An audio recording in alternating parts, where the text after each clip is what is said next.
June 3ರಂದು ಲೋಕಭವನದಲ್ಲಿ ಸಚಿವರಾಗಿ ಪ್ರಮಾಣ ವಚನ, ಜೂನ್ 5ರಂದು ಸಚಿವ ಸ್ಥಾನಕ್ಕೆ ರಾಜೀನಾಮೆ. ಸಚಿವ ಸ್ಥಾನಕ್ಕೆ ಗುಡ್ ಬೈ ಹೇಳಿರುವ ಹಿರಿಯ ಕಾಂಗ್ರೆಸ್ ನಾಯಕ ರಾಮಲಿಂಗಾರೆಡ್ಡಿ ಟ್ರಬಲ್ ಶೂಟರ್ ಡಿಕೆ ಸರ್ಕಾರಕ್ಕೆ ಮೊದಲ ಟ್ರಬಲ್ ಆಗಿದ್ದಾರೆ.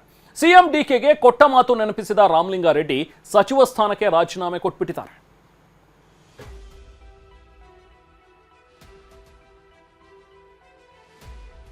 ನಾನು ರಾಮಲಿಂಗಾರೆಡ್ಡಿ ಎಂಬ ಹೆಸರಿನ ನಾನು ಜೂನ್ 3ರ ಸಂಜೆ ಸಂಭ್ರಮದ ಕ್ಷಣವಾಗಿತ್ತು. ಲೋಕಭವನದ ವೇದಿಕೆಯಲ್ಲಿ ಸಚಿವರಾಗಿ ಪ್ರಮಾಣ ವಚನ ಸ್ವೀಕರಿಸಿದ್ದ ರಾಮಲಿಂಗಾರೆಡ್ಡಿ ಮುಖದಲ್ಲಿ ಸಂತೋಷವಿತ್ತು.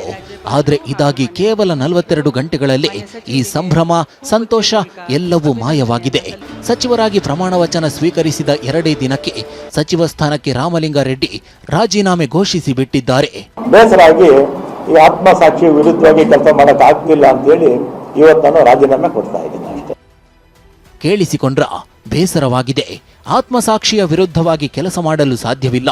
ರಾಮಲಿಂಗಾರೆಡ್ಡಿ ಅವರ ಈ ಮಾತುಗಳಲ್ಲಿ ವ್ಯಕ್ತವಾಗುತ್ತಿರುವ ನಿರಾಶೆ, ಅವರು ಹೇಳಿದ ಬೇಸರದ ಕೇಂದ್ರಬಿಂದು ಬೆಂಗಳೂರು ನಗರಾಭಿವೃದ್ಧಿ ಖಾತೆ.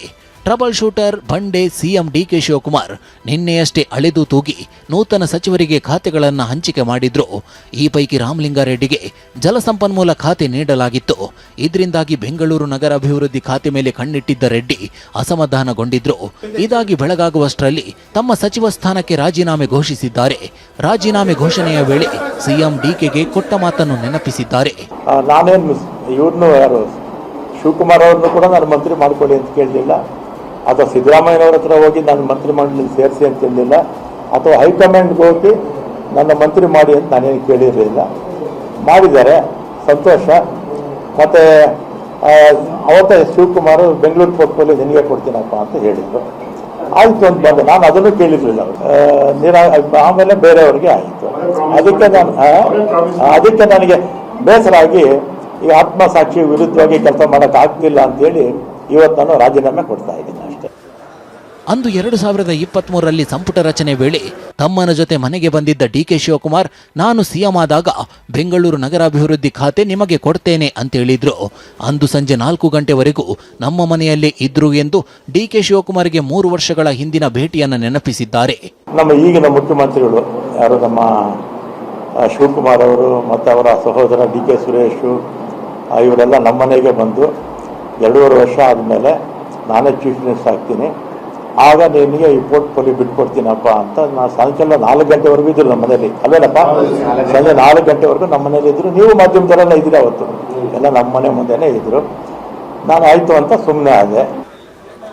ಕೋರಮಂಗಲದ ಶಾಸಕರ ಕಚೇರಿಯಲ್ಲಿ ರಾಜೀನಾಮೆ ಘೋಷಣೆ ಮಾಡೋದಕ್ಕೂ ಮುನ್ನ ರಾಮಲಿಂಗಾರೆಡ್ಡಿ ಅವರ ಮನವೊಲಿಸಲು ಬೆಂಬಲಿಗರು ಯತ್ನಿಸಿದ್ರು. ತಾವು ದಯಮಾಡಿ ಸ್ವಲ್ಪ ಸಮಯ ಕಾಯಬೇಕೆಂದು ವಿನಂತಿಸಿಕೊಂಡ್ರು. ಈ ವೇಳೆ ಗರಂ ಆದ ರಾಮಲಿಂಗಾರೆಡ್ಡಿ, ನನಗೆ ಕೋಪ ಬರೋ ಥರ ಮಾಡಬೇಡಿ ಎಂದು ಬೆಂಬಲಿಗರಿಗೆ ಗದರಿದ್ರು. ಕೋಪ ಬರೋದು ಮಾಡಬೇಡಿ, ಯಾರ ಮಾತು ಕೇಳಲ್ಲ.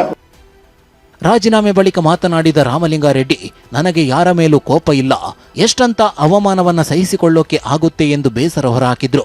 ಏನೋ ರಾಮಲಿಂಗಾರೆಡ್ಡಿ ಪೋರ್ಟ್ಫೋಲಿಯೋಗೋಸ್ಕರ ಕೊಟ್ಟಿದ್ರು, ಅಥವಾ ಮತ್ತು ಮಾಧ್ಯಮಗಳಲ್ಲಿ ಬಂದಿದೆ. ಆದರೆ ಇದು ಜನಕ್ಕೆ ಗೊತ್ತಾಗಬೇಕು, ಯಾವ ಕಾರಣಕ್ಕೆ ನಾನು ರಾಜೀನಾಮೆ ಕೊಟ್ಟಿದ್ದೆ ಅಂತ ಜನಕ್ಕೆ ಗೊತ್ತಾಗಬೇಕು ಅಂತ ನಾನು ಮಾಧ್ಯಮಗಳ ಮುಖಾಂತರ ಜನಕ್ಕೆ ತಿಳಿಸ್ತಾ ಇದ್ದೀನಿ.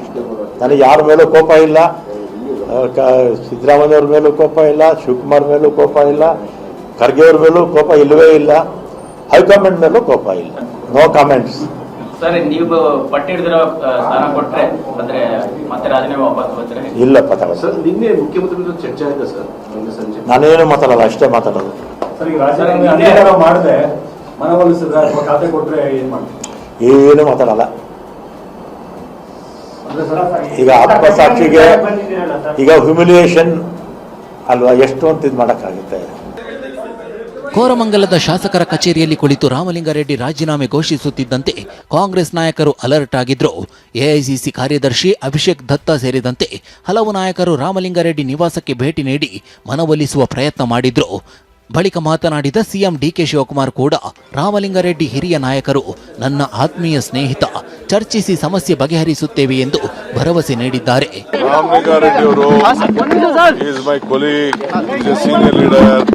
ಅವರು ಪಾಪ ಹಳ್ಳಿಲೆಲ್ಲ ಹೋಗಿ ನಾನು ಕೆಲಸ ಮಾಡೋಕ್ಕಾಗಲ್ಲ, ಬೇರೆ ಯಾವ್ದಾದ್ರು ಒಂದು ಕೊಡಿ ಅನ್ನೋದು ಒಂದು ಅವ್ರ ಅಭಿಲಾಷೆ ಇದೆ. ಅವ್ರ ಜೊತೆ ಚರ್ಚೆ ಮಾಡಿ ಸಾರ್ಟ್ ಔಟ್ ಮಾಡ್ತೀನಿ. Nothing to worry. He is a great friend. We are very closest friend among the cabinet. We will sort out the. ಒಂದು ಕಡೆ ಸಿಎಂ ಸೇರಿದಂತೆ ನಾಯಕರು ಮನವೊಲಿಕೆಗೆ ಮುಂದಾದ್ರೆ ಮತ್ತೊಂದು ಕಡೆ ರಾಮಲಿಂಗಾರೆಡ್ಡಿ ಬೆಂಬಲಿಗರು ರಸ್ತೆಗೆ ಇಳಿದಿದ್ರು. ಕೋರಮಂಗಲ ಕಚೇರಿ ಬಳಿ ನೂರಾರು ಕಾರ್ಯಕರ್ತರು ಪ್ರತಿಭಟನೆ ನಡೆಸಿದ್ರು. ನಮ್ಮ ನಾಯಕರಿಗೆ ಅನ್ಯಾಯವಾಗಿದೆ ಎಂದು ಘೋಷಣೆ ಕೂಗಿದ್ರು. ಕೆಲವರು ಕಾರಿನ ಮುಂದೆ ಮಲಗಿ ಆಕ್ರೋಶ ವ್ಯಕ್ತಪಡಿಸಿದ್ರು.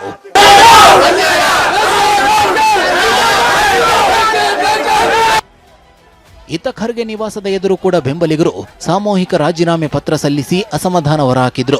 ಈ ಬಗ್ಗೆ ಪ್ರತಿಕ್ರಿಯಿಸಿದ ಗೃಹ ಸಚಿವ ಪ್ರಿಯಾಂಕ್ ಖರ್ಗೆ, ರಾಮಲಿಂಗಾರೆಡ್ಡಿ ಅವರ ಸೇವೆಯು ರಾಜ್ಯಕ್ಕೆ ಪಕ್ಷಕ್ಕೆ ಅಗತ್ಯವಿದೆ, ವರಿಷ್ಠರು ಕುಳಿತು ಎಲ್ಲವನ್ನು ಬಗೆಹರಿಸುತ್ತಾರೆ ಅಂದ್ರು.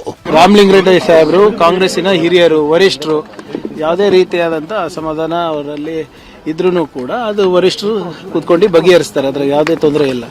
ರಾಜೀನಾಮೆ ನೀಡಿಬಿಟ್ಟಿದ್ದಾರೆ ಸರ್ ಆಲ್ರೆಡಿ. ರಾಜೀನಾಮೆ ಸರ್ ಏನೇ ಇದ್ರೂ ನಮ್ಮ ವರಿಷ್ಠರು ತೀರ್ಮಾನ ತಗೋತಾರೆ, ಕರೆದು ಮಾತಾಡ್ತಾರೆ. Is a very important person for the Congress. ಇನ್ನು ಸಿಎಂ ಡಿಕೆ ರಾಮಲಿಂಗಾರೆಡ್ಡಿ ಬಹಳ ಆತ್ಮೀಯರು ಅಂತ ದಿನೇಶ್ ಗುಂಡೂರಾವ್ ಹೇಳಿದ್ರೆ, ಅವರ ಬೇಡಿಕೆಯಂತೆ ಸ್ಥಾನ ಕೊಟ್ಟಿದ್ರೆ ಒಳ್ಳೆಯದಿತ್ತು ಅಂತ ಬೇಳೂರು ಗೋಪಾಲಕೃಷ್ಣ ಹೇಳಿದ್ದಾರೆ. ರಾಮಲಿಂಗಾರೆಡ್ಡಿ ರಾಜೀನಾಮೆ ಹಿಂಪಡೆಯುವ ವಿಶ್ವಾಸವಿದೆ ಅಂತ ಈಶ್ವರ್ ಖಂಡ್ರೆ ಭರವಸೆಯ ಮಾತನಾಡಿದ್ದಾರೆ. ಅವ್ರ ಜೊತೆ ಮಾತಾಡಬೇಕಾಗ್ತದೆ, ಮಾತನಾಡಿ ಅದನ್ನ ಇತ್ಯರ್ಥ ಮಾಡ್ತಾರೆ ಅಂತ ನನಗೆ ವಿಶ್ವಾಸ ಇದೆ. ಯಾಕೆಂದ್ರೆ ಮುಖ್ಯಮಂತ್ರಿ ಅವ್ರಿಗೂ ಬಹಳ ಹತ್ತಿರ ಒಂದು ಸ್ನೇಹನೂ ಇದೆ, ಒಟ್ಟಿಗೆ ದೀರ್ಘಕಾಲ ರಾಜಕಾರಣ ಮಾಡಿದ್ದಾರೆ. ಸಮಾಧಾನ ಮಾಡಿ ತೆಗೆದುಕೊಳ್ಳೋದು ಒಳ್ಳೇದು ಅನ್ಸುತ್ತೆ. ಯಾಕಂದ್ರೆ ಕೊಡ್ಲಿ ಬಿಡಿ, ಅದಕ್ಕೆ ಅವ್ರು ಏನ್ ಕೇಳಿದ್ರೆ ಅದನ್ನೇ ಕೊಡೋದು ಒಳ್ಳೇದು. ಎಲ್ಲದೂ ಈಡೇರ್ಸಕ್ ಆಗಲ್ಲ.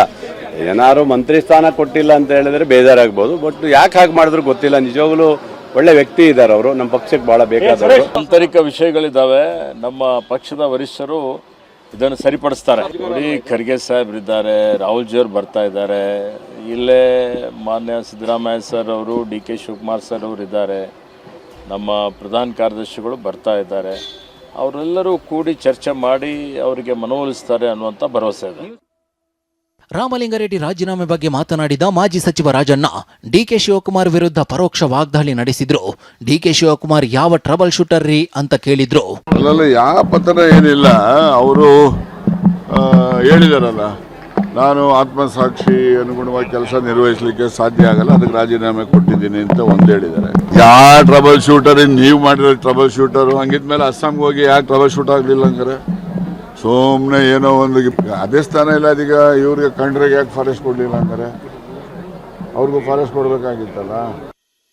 ರಾಮಲಿಂಗಾರೆಡ್ಡಿ ರಾಜೀನಾಮೆ ವಿಪಕ್ಷಕ್ಕೆ ಅಸ್ತ್ರವಾಗಿದೆ. ಡಿ ಕೆ ಶಿವಕುಮಾರ್ ಅವರ ಹಳೆ ಸಿನಿಮಾ ಹೊಸ ಪೋಸ್ಟರ್ನ ರಿಲೀಸ್ ಆಗಕ್ ಮುಂಚೆನೆ ದಂಗೆ ಶುರುವಾಗಿದೆ.